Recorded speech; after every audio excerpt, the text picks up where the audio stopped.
আসসালামু আলাইকুম। আমার ভিডিওগুলো যদি আপনাদের কাছে ভালো লাগে তাহলে আমার চ্যানেলটিকে সাবস্ক্রাইব করবেন।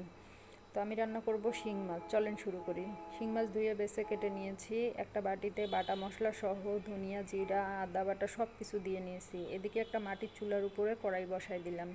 কড়াইটা গরম হয়ে গেলে তেল দিয়ে দিছি।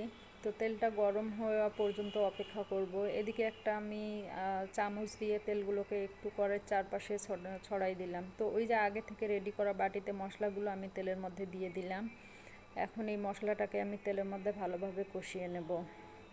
তো এই রান্নার স্বাদ দ্বিগুণ হয় যখন আপনি মশলাটাকে ভালোভাবে কষাবেন, তাই আমি মশলাটাকে কষাই নিচ্ছি। তো এখানে আমি একটু পানি ব্যবহার করেছি যাতে মশলাটা পুড়ে না যায়। এই দেখেন আপনারা, আমি পানি দিয়ে দিলাম মশলাটাকে ভালোভাবে কষাই নেওয়ার জন্য।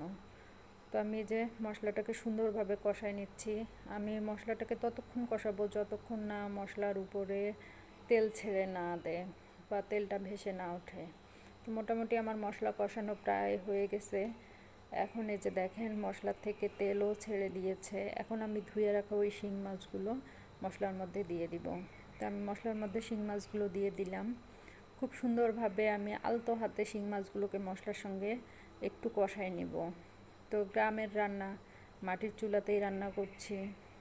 তো এই যে আমার মোটামুটি শিং মাছগুলো সুন্দরভাবে কষানো হচ্ছে। মাছগুলো যেহেতু ফ্রিজে রাখা ছিল তাই আমি সুন্দরভাবে একটু কষাবো, কারণ একটু কষালে হবে কি মাছগুলোর ভিতরে মশলাটা লেগে যাবে, মাছটা খেতেও ভালো লাগবে। তো মোটামুটি আমার এই যে শিং মাছগুলো সুন্দরভাবে কষানো হয়ে যাচ্ছে।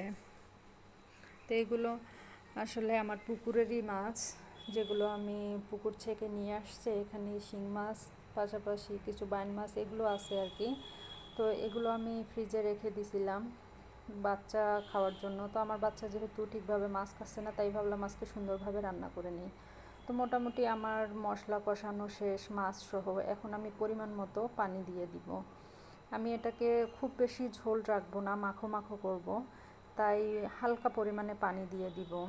পানি দিয়ে দিলাম। এখন মশলাগুলোর সঙ্গে পানি মাছ একটু নেড়ে চেড়ে নিব, নিয়ে আমি সুন্দরভাবে ঢেকে রেখে দিব।